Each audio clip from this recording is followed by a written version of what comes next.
और बिना किसी संदेह के मैं ये कह सकता हूँ कि जमुई की सीट एक बड़े मार्जिन से हम लोग जीतने। यही माहौल बिहार की चारों सीटों, पहले चरण की चारों सीटें बिहार से हम लोग जीते। कल जिस व्यक्ति ने तेजस्वी यादव के सामने चिराग पासवान के परिवार को गाली दे दी, उसकी हिम्मत सोचिए कितनी बढ़ गई। गांव में आम बिहारी महिलाओं के साथ वो क्या व्यवहार कर रहा होगा।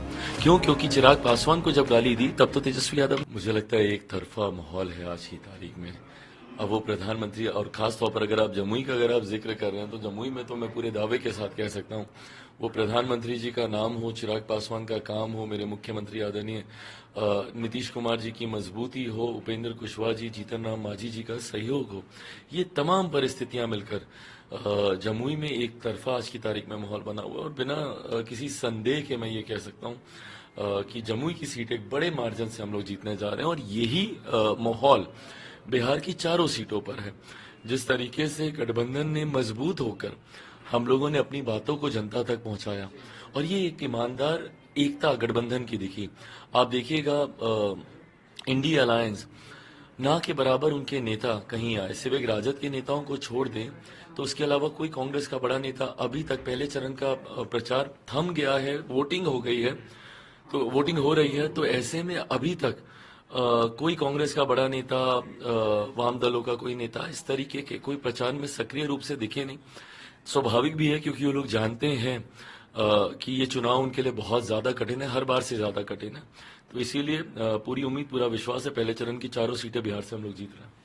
एक वीडियो वायरल हुआ जिसमें आपके परिवार को और आपको गाली दी जा रही थी तेजस्वी की सभा में, क्या कहेंगे उस वीडियो के बाद जब आपने उसको देखा?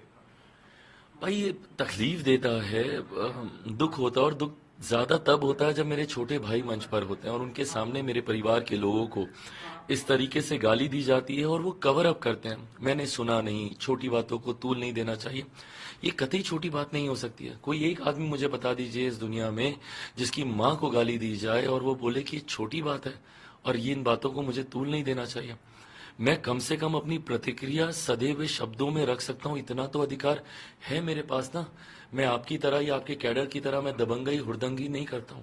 और सोचिए क्या उदाहरण आप सेट कर रहे हैं। हम जैसे युवा नेताओं के ऊपर बहुत बड़ी जिम्मेदारी है, एक बड़ी आबादी हम लोग को अपना आदर्श मानती है। ऐसे में एक बड़ी जिम्मेदारी हम लोग के ऊपर है कि हम लोग अपने आचरण को, पब्लिक कंडक्ट हम लोग ठीक रखें ताकि लोग उसको एज एन एग्जाम्पल ले सकें। कल जिस व्यक्ति ने तेजस्वी यादव के सामने चिराग पासवान के परिवार को गाली दे दी, उसकी हिम्मत सोचिए कितनी बढ़ गई होगी। वो गांव में आम बिहारी महिलाओं के साथ वो क्या व्यवहार कर रहा होगा।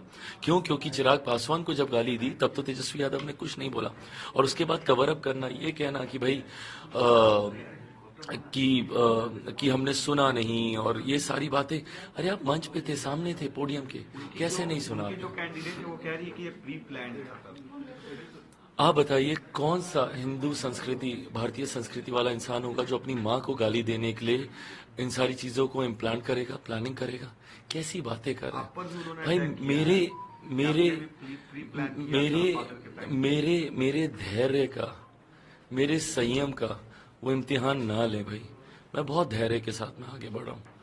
किसी की माँ को इस तरीके से गाली दी जाएगी, वो व्यक्ति अपना आपा भी खोता है। इस तरीके से मैं बहुत धैर्य, मैं बहुत संयम के साथ मैं इन सारी बातों को मैं रख रहा हूँ। आक्रोशित हूँ, गुस्सा है, और तेजस्वी से मुझे बहुत ज्यादा दुख भी है कि आपके सामने मेरे लिए राबड़ी देवी जी मेरी माँ है, बात खत्म। मेरे सामने उनके बारे में कोई ऐसे शब्दों का इस्तेमाल करता, मीसा दी के बारे में, किसी के भी बारे में, या किसी भी आम बिहारी के बारे में, तो मैं मुंह तोड़ जवाब देता, मैं कड़ी आपत्ति दर्ज करता।